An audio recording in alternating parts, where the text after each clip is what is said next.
Allegedly. I mean. Oh my goodness. Okay.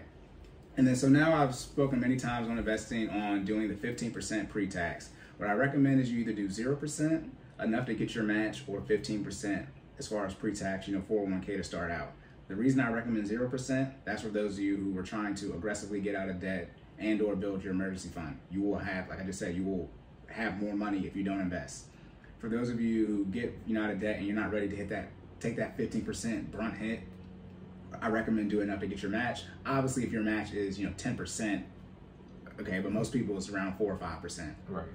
Okay, then the 15%, you have to do that because that's just the math. If you can invest less than 15%, but then you need a higher ROI, and most of you are going to be investing in your 401k, so you don't have access to the entire stock market. So the more money you put in there, the better you're hedging yourself as far as making sure you're not going to underfund your retirement.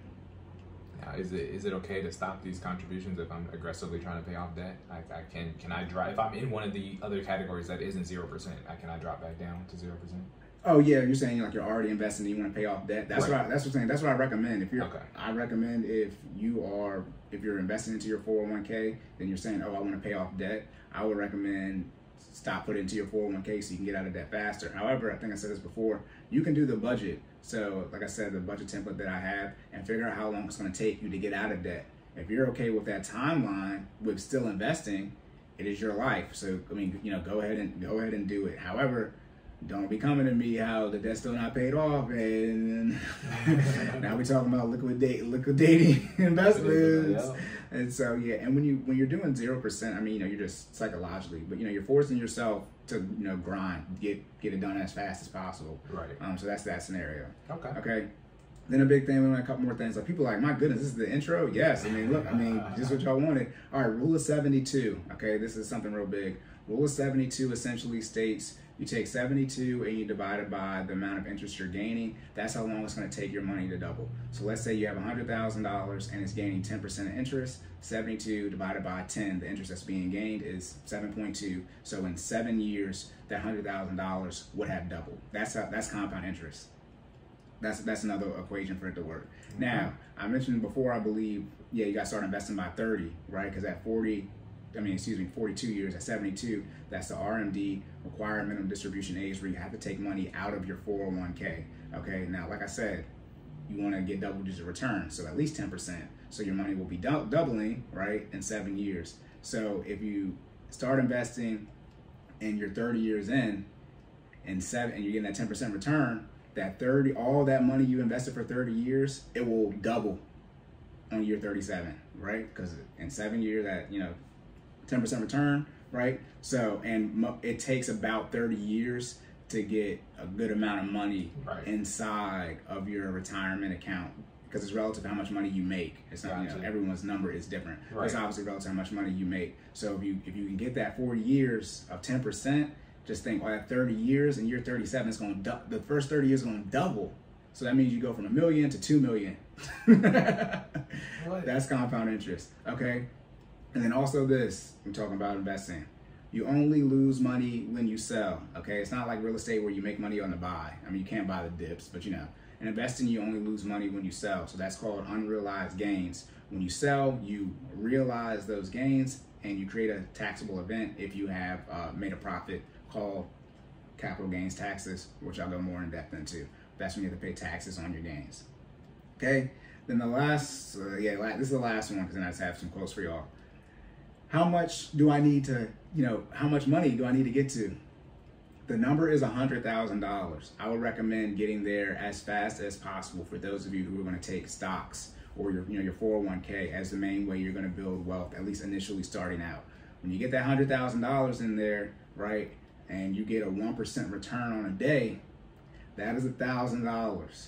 So let's say you have $100,000 in a personal brokerage account and you make 1% that day.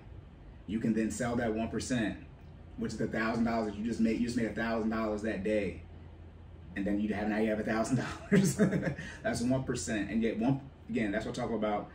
Slow, steady investing. Working way to it. Because that 1%, $1,000 is a lot. Most of you don't make $1,000 in a day. I'll take it. Yeah, exactly. I mean, who makes $7,000 in a week? Ain't nobody making that. But yeah. So $100,000, if you want to lock in and say, what number should I get to? 100K as fast as possible. Obviously, that's overall, but if it's in your retirement account, you cannot access that money.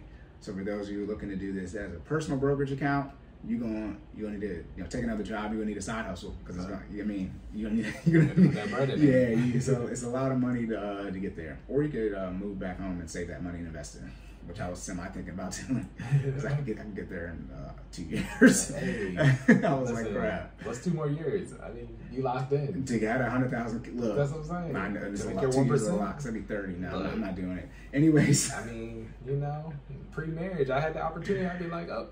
Yeah, if I was 24, 25, 28, no, it's okay. I mean, put it like this, things can change.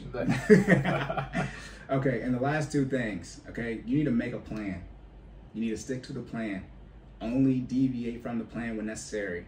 And you need to accept the results of the plan and make better plans for better results. One more time for the people, Cory. Right, yes. Need that one more time. Investing, again, long-term, reverse engineering your debt. Make a plan, okay? Obviously, put a lot of work into making the plan, right? Do your research. Stick to the plan, okay? Then only deviate from the plan when necessary. Okay. Then you also need to accept the results of the plan. And then if you do not like those results, you need to step it up and make better plans so you can get better results. My people taking notes, that's the part you underline and highlight, okay? That's it right there. Yes, that's the key for life before investing. You really have to do your due diligence on these things. And also, obviously, long-term investing. Take your time with investing. Don't try to get rich quick. Don't try to get rich quick because you don't get rich quick. I tried it. I mean, by definition, if you're long-term investing, you have to take your time, exactly. right? So, I mean, yes, and that's the one thing to always remember is relative to your income. Okay, so I mean, if you make $50,000, you need to have people who make $50,000 type of money invested. If you want to have more than that, then you have to make more money. There you go. Okay, and then Bible again. You have to be faithful with little before you will rule over much. That's Jesus. I think that's Luke 16:10. Jesus said that. So when you're faithful with a little bit, right, then you'll get more. Okay, that's a word from God. Well, right. Jesus and God in form of man. Okay. Straight from the Lord himself. Right. All right. All right. So that's the too long didn't listen section.